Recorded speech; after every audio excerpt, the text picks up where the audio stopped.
The New York Jets are officially two-thirds of the way into the preseason, and there is a lot to dive into, folks. Cutdown day is on the horizon. There's been a lot of changes on who's making the 53, who's not. So right here on this Monday edition of NY Flight Jets Talk, we dive into who stocks up, who stocks down, who's secured a roster spot, and who needs to impress against the Philadelphia Eagles on Friday. Again, all of that and much more coming up here on a Monday edition of NY Flight Jets Talk, joined by the great Nick Faria of Jets X Factor, baby. Let's go. Jets, Jets, let's go. Jets wide receiver Wesley Walker. Wesley, how you doing today?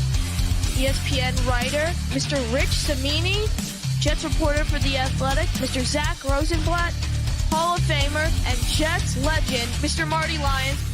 Your host, Connor Law. What is going on, New York Jet fans? Hello, everyone, and welcome back here into another edition of NY Flight Jets Talk. Thank you all for joining us right here on this Monday evening, August 18th, 2025. Make sure you smash the like button and hit subscribe on your way to the building. It's completely free, and it helps us grow significantly right here on the channel. Questions, comments, thoughts, throw all of those in the chat for us to get into. You guys can call into the show with the pinned comment if you guys want to get up here, give your takes on screen, and you see it on the ticker down below. Our new membership raffle is now live. You guys have been so gracious, with the memberships these past few days. Keep it flowing because it goes a long way right here on the program and get you an opportunity to win some pretty cool prize. We're giving away a Sauce Gardner signed jersey, a Garrett Wilson signed mini helmet, a Wayne Corbett signed jersey, a CJ Mosley signed jersey, Bart Scott signed photo, Don Maynard signed photo, and the front page, of the New York Daily News following the Jets' one and only to date Super Bowl victory coming in 1969. Of course, again, every $2 super chat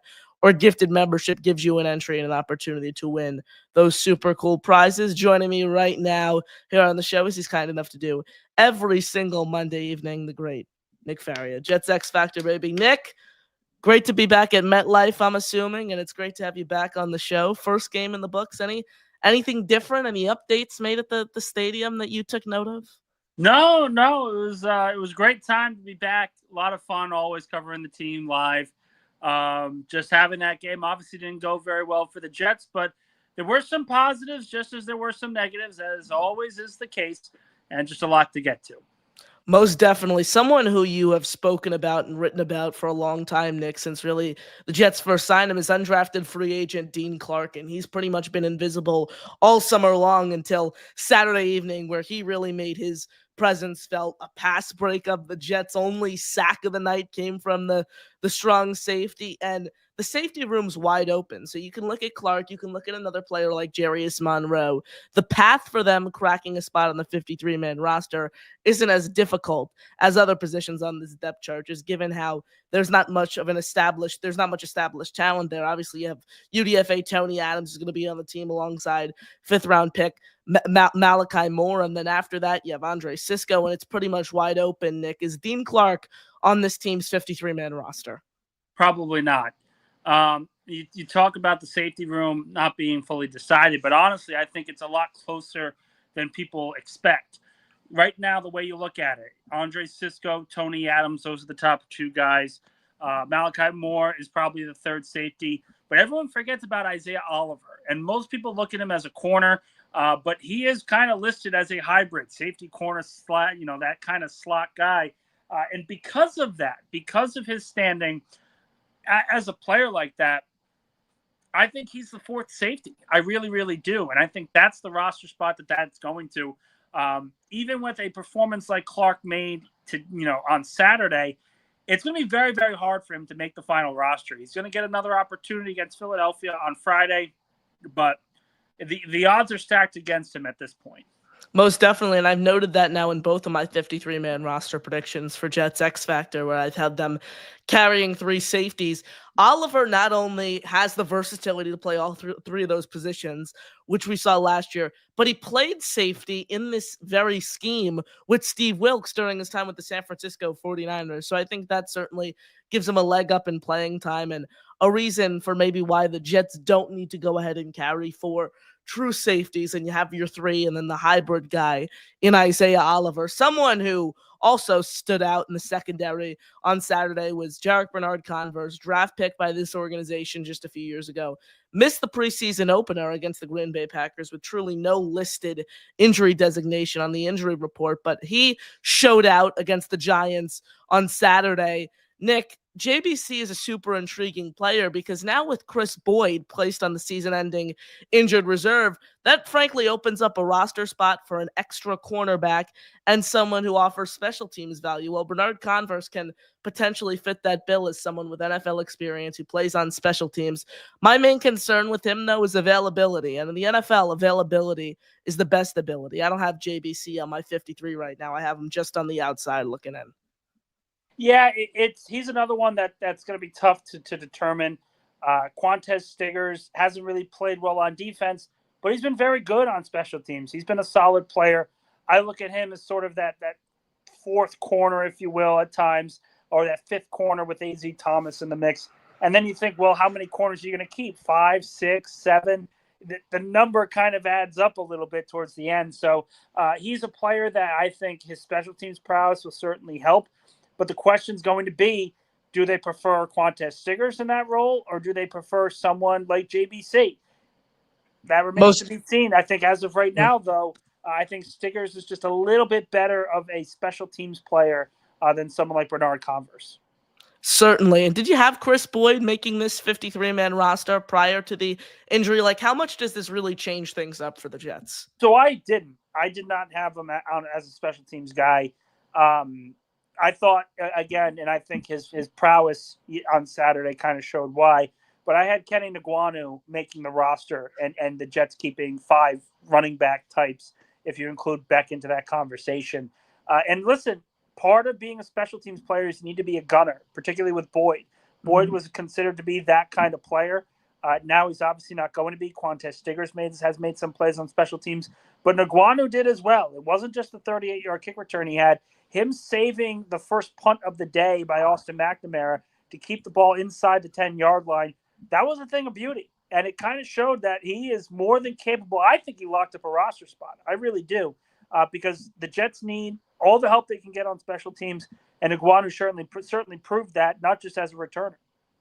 Undoubtedly so. And if you think about the first possession of the game, he was the only guy making plays. The return that had the offense set up across the 40-yard line, and then obviously flying around to get all the way downfield and literally just smacking the ball out of the end zone to pin the Giants back inside their own 10-yard line. So Kene Nwangu, certainly an intriguing player. I didn't have him on my roster after the Packers game, but I had him on my roster following the Giants game. So I'm in agreement with you there. I do think he locked up a roster spot. 2 players I've been very high on, one of which made, in my opinion, the play of the game on Saturday against the Giants, that being Kansas undrafted free agent Quentin Skinner. Great story. 2-star recruit coming out of high school, a walk-on at Kansas, averaged over 20 yards of reception for the Jayhawks last season. And that touchdown grab by way of quarterback Brady Cook was a thing of beauty, Nick. And in a wide receiver room where it doesn't look like Xavier Gibson's going to be on the roster with his latest injury, that latest setback, we've seen nothing out of Allen Lazard. Is Skinner able to creep his way onto the roster? Or do you view him as nothing more than a practice squad piece? Well, it's going to be interesting because if you break it down and you really go through the numbers, you think, as of right now, the Jets are going to keep 2 quarterbacks, Justin Fields and whoever is the veteran backup, whether it's Tyrod Taylor, whether he starts the season IR, whatever it is. Let's say it's Tyrod Taylor week 1. So they keep 2. I've already talked about they're going to keep 4 running backs, obviously 5th when you add Beck in, so that's 7. The tight end position, yeah, you think they're going to have 3, even with Ruckert. And then you think 10 offensive linemen, because I always think that's a safe bet. You have 10 ready to go. So that's 20. That leaves 5 roster spots available for the wide receiver position. Garrett Wilson, Reynolds, Johnson, Arian Smith are the 4 guys that are, in my opinion, safe. Then you have Allen Lazard. Then you have all these other guys. And it kind of adds up, right? So if you want to keep 25 offensive players, which is usually the go-to. You keep 25 offensive, 25 defensive, and then your 3 special teams guys, punter, kicker, and long snapper.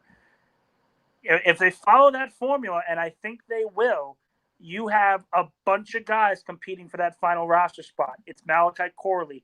It's Lazard. It's Skinner. It's Brandon Smith. It's Jamal Pritchett.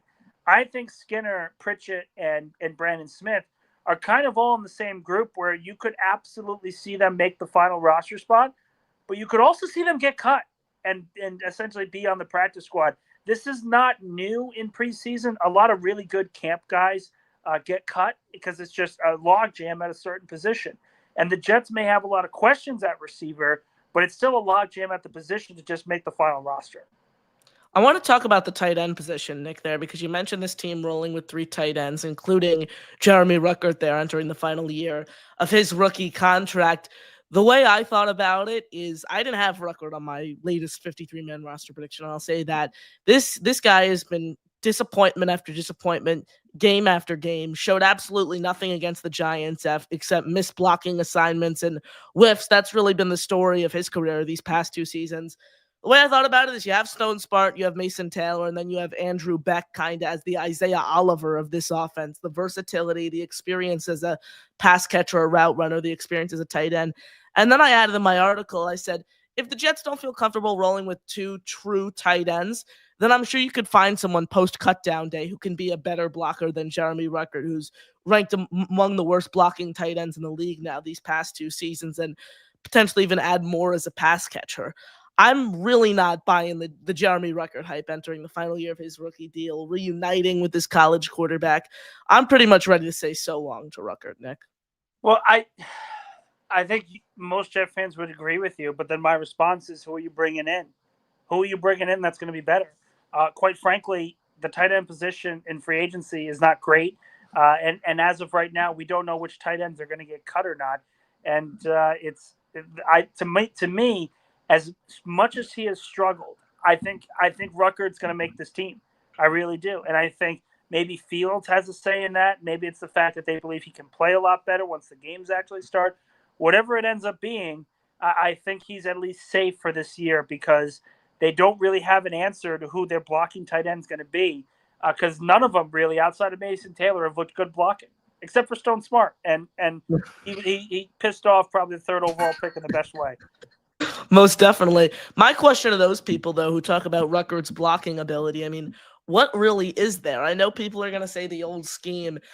From reviewing the tape on Ruckert, it wasn't so much scheme for me. It was more so whiffing, missing assignments, poor communication, more so than, the scheme and the offensive scheme derailed him. I think at this point, Nick, blaming the prior coaching staff and the scheme is just low-hanging fruit for absolutely anything and everything at this rate. So I don't get the upside. It was a big problem too. And I think you have to find the common ground here because especially like on defense, Sauce Gardner had his worst year of his career last year.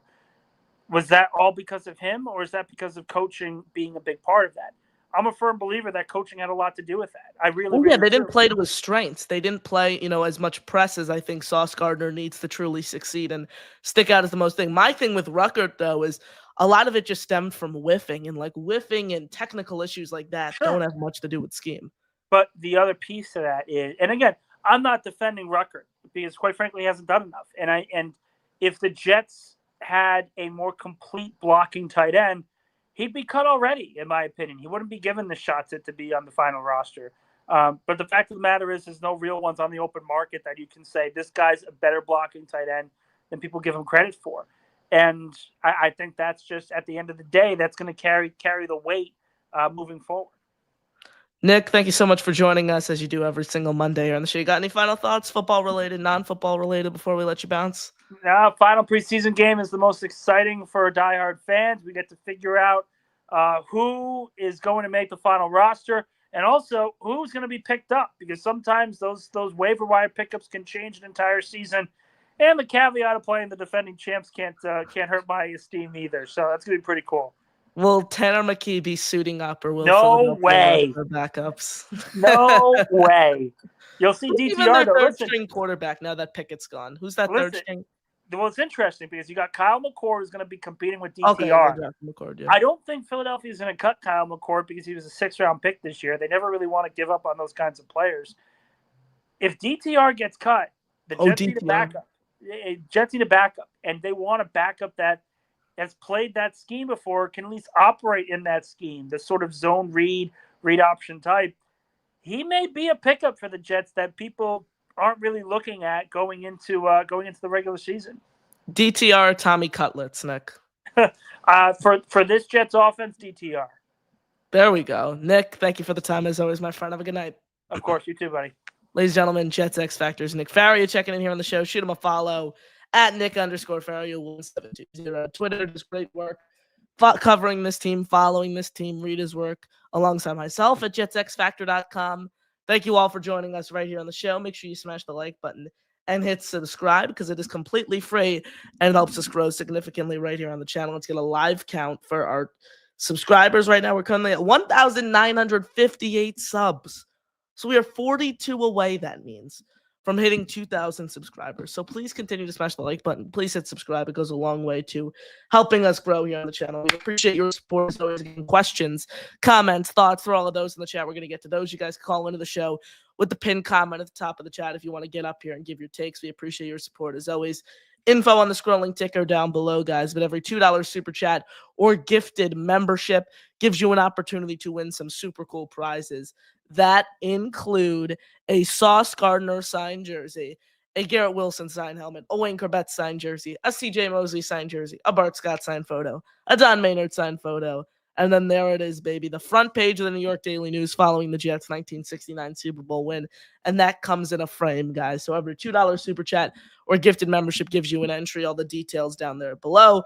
Keep the super chats, keep the memberships flowing. They go a long way right here on the program. Again, all your questions, comments, thoughts, throw all of those in the chat. You guys call into the show with the pinned comment. We appreciate your support as always right here on NY Flight Jet Stock, baby. Duncan. This is question. Are Bills fans panicking over last night's drubbing? Answer, no. We need to take it easy. The one difference, Duncan, between the Bills and the Jets, and I'm pulling up the final score, 38-0 it was. I didn't catch the game, so I wanted to – I knew it was a blowout. I didn't catch the final score, though. 38-0 is poor, but Duncan, was Josh Allen playing in the game? Look, I'm one who believes Jet fans shouldn't be overreacting to this performance Saturday against the Giants. But the difference is the Bills are a team that wins the AFC East year in and year out, a team that makes deep playoff runs. Look, if the Jets are able to do that, if the Jets are able to replicate that success, I wouldn't give two flying hoots about the preseason. But the fact that we're seeing starters and the fact that this team's in a new era and they haven't won more than 7 games in over a decade and they haven't made the playoffs in 14 gosh darn years, I think that's what makes everyone on the edge of their seats and, you know, talking so much and hyping up these preseason games and putting so much stock into it. And again, I'm not defending that. Like, I don't think getting too high or getting too low in the preseason is a good thing for whatever team you're rooting for, whatever team you're covering. But I'm just defending the standard Jet fan here, just given all the pain and suffering that this organization's fan base has had to go through. That's what I am defending and sticking up for here in this situation. Jets Worldwide, our guys, Snowball's in the building. Snowball, thank you for tuning in. Appreciate your support. As always, everyone go over, subscribe to Snowball and Johnny Boy, Jets Worldwide. They do great stuff there. So make sure you subscribe to them. Make sure you support them, fellow Jets content creator. As always, you got to give them some love. Our guy Greg Rallo's in the building. Greg, good to see you. I appreciate you tuning in right here on the show, my friend. Let's see. Half Mo says, I looked it up. Salah was 10-2-1 in the preseason. I saw that. We were talking about that in our Jets X Factor chat the other day. And his only 2 losses came in 2023 as well. So Robert Saleh, if you take away 2023, was 10-1 and 10-0-1 in the preseason, which is pretty immaculate. So, hey, maybe getting blown out, maybe losing some of these preseason games will signal that this organization's in the right direction if you're just going off past trends. So, appreciate you tuning in, Havmo. Appreciate the comment, the insight there for sure. Teresa says, I think there should just be 2 preseason games. Thoughts? So that's an interesting take, Teresa. Frankly, just a few years ago, the NFL was rolling out 4 preseason games a year for teams. Now they've narrowed that down to 3. I personally think 3 is the perfect amount because this is the way that I think of it. The first game is to see what the coaching staff has, get all your guys in game action. Typically, you see your starters for a little bit, get guys just back acclimated to playing live football, playing in the game, and coaching staff looks at that game the most importantly, in my opinion, in a sense of evaluating what they have. And then the second game, they look at who they have, they look at who they want to see more of, and then the second game is the most important one where they put all the fringe guys, all the bubble guys. That's the most important opportunity. And then the final game is typically for the end of the roster guys to show what they have to other teams. Like, you could make a case for getting rid of the last preseason game, but I think it really helps the end of the roster guys to potentially show to other organizations what they have and why they should get picked up on waivers. I think 3 is the even number. I think 4 is too much, 2 is too little, and you just split the middle right there at 3. Jets Worldwide says, what are we doing at edge? JJ's a question mark, Will McDonald solid, and Clemens the liability. Look, I've spoken about the hole at edge for so many months on end now, really since preseason, not really since, excuse me, the offseason got kick-started back in March. I've been talking about how concerned I am with the fact that Jermaine Johnson is recovering from an Achilles injury, and you never know how players are going to bounce back from things like that. You have McDonald, but after McDonald, there's no one. I've been clamoring for Zadarius Smith for the longest time now, who remains on the open market, someone with familiarity in this scheme, someone who has been a very efficient run stuffer, someone who's guaranteed you 9.5, 10 sacks a year, despite creeping up there in age. Zadarius Smith is a guy I look at. Another player a lot of fans have been talking about is Jadeveon Clowney, former high draft pick over a decade ago. So, like, I'm okay with all of these guys. Get someone in those, an efficient run stuffer, and get you sacks. And both Zadarius Smith and Jadeveon Clowney fit that bill. So I'm more than fine with any one of those guys. John in the building. John, good to see you, my friend. Appreciate you tuning in on the program. Kyle Clifton says, he's been a member for 2 months, by the way. Shout out to you, Kyle. Appreciate your support. Says, it's possible an attractive tight end 3 is freed on cut down day. I agree. And that was the point I was making to Nick. Look, that's absolutely what I was talking about. And I guarantee if they're free, they're better than Ruckert. I don't think Ruckert is what he's shown over these past three years. I don't think he is a rosterable NFL player. And I'm just being honest. Look, I've tried to love Ruckert. I truly have. I've used the Long Island connection like all of us Jet fans have. We've given him the benefit of the doubt with the coaching staff, but now it's like, what are we doing here? What are we doing? He's done nothing in the preseason with his college quarterback who's been reunited with. Other than missed blocks, I haven't seen him on the field, haven't seen him making an impact on the game. So, what are we doing with Jeremy Ruckert? Move on from him. Give a roster spot to a Quentin Skinner. Give a roster spot to a Jamal Pritchett. And say good riddance to Jeremy Ruckert. Undoubtedly so. Doesn't make any sense. Does not make any sense how he still is on this team. Italian Eddie Ralph in the building. Good to see you, Eddie. Appreciate you tuning in, my friend. Since hopefully we solved our kicking issues with Nick Folk this year. I was huge. I think that was the best move of the offseason. And I know it's crazy to say that by adding a kicker, but you needed to add someone with experience. And they did just that. I've been writing about Folk for a long time now. I did put a caveat, though, in my 53-man roster prediction that I do think they should keep Harrison, the thicker kicker, Mevis, on the practice squad, because even a veteran like Folk, who's led the league in field goal percentage over the next 2 years, and I'm not predicting this, not at all, but it did happen with Zerline last year, someone who's even led the league for so many years on end. His production hasn't wavered despite age. You never know when those guys are just going to, boom, lose their stride, and that happened to be the case with Zerline midway through last year, and it made for a complete disaster. So I think keeping Mevis on the practice squad, on the practice squad, would be the smart route as well. So love Folk. You hope he lives up to the hype, but I think you also got to keep Harrison Mevis around. Teresa says, do you think all starters should play in the last preseason game? It's an interesting point because I don't think Philly's not playing starters. Philly might not even play their backups. I don't think Nick said it there. I don't think Tanner McKee's going to play for the Eagles, and he's their backup quarterback. So look, I would say so. I personally want to see Fields for at least one more series, and I'm not going to overreact if he looks great because it's going to be against the third-team defense. But just continue to see him work with these receivers, get that chemistry down. I think that's the biggest thing for him. Continuing to build a rapport, continuing to build a chemistry, because that's been something that he's lacked, and it's been noticeable these first 2 preseason games. That's why I think we should see at least Justin Fields in the starting offense. Defense, you want to put them in bubble wrap, I'm perfectly fine, but give me the starting offense for at least one series. I think it's evident that they still need time to gel. M. Vallette says, does Cook get QB2 snaps back this week? It's an interesting point. I don't think so. I think it goes to Adrian Martinez. Adrian Martinez, while he threw the interception and Cook hit the touchdown, I thought Adrian Martinez had a better game overall than Brady Cook. I think Martinez gets QB2 reps. I think this is what it looks like. Fields 1 to 2 series, Martinez the second quarter, midway through the third quarter, and then Brady Cook comes in and plays the final quarter and a half of the game. That's what it looks like, in my opinion. On my 53, I had the Jets carrying Tyrod, Fields, and Martinez, and then Cook on the practice squad. There's a chance I think both of them stick around, whether it's my situation, vice versa, or you keep both of them on the practice squad. I truly, in my heart of hearts, think both these guys will be New York Jets post-cutdown day, whether it's on the practice squad or 53. I think they will still remain with this organization. Our guy King Jamie the Mad is in the building. Good to see you, my friend. Appreciate you tuning in here on the show. Says, I talked some Bills fans down off the ledge last night. I told them that their team was feeding a bear a stuffed fake buffalo, so I could just sit back and enjoy. Even Josh Allen was on the sideline smiling. Yeah, I mean, people said that. Duncan said it, but look, this is a team that wins the division year in and year out. A team that makes a deep playoff push every single year.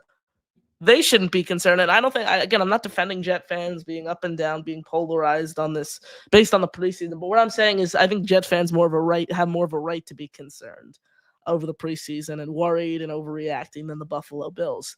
An organization that hasn't won more than 7 games in over a decade, and an organization that hasn't cracked the postseason in over 14 years. I think has more of a right to to be frustrated in the preseason than a team that is in the playoffs year in and year out, winning the division title every single year. That's the main difference between the Jets and the Bills. And I appreciate you all joining us right here on the show. Make sure you smash the like button and hit subscribe because it is completely free and helps us grow significantly right here on the channel. I appreciate your support as always right here on NY Flight Jets Talk. Thank you guys so much. Appreciate it. I'm traveling tomorrow, so I don't know if I have a show, but I should have a show. You know what? I should have a show, so I will. It might not be at the 8 p.m. Eastern Standard Time because I'm not going to be in the time zone, but I will definitely have some content out for you guys tomorrow. We appreciate the support as always right here on NY Flight Jets Talk. That'll do it for me. I'm your host, Connor Long, right here on the show saying good night, everyone. And as always, JTS, baby. Jets, Jets, Jets. Peace out, folks.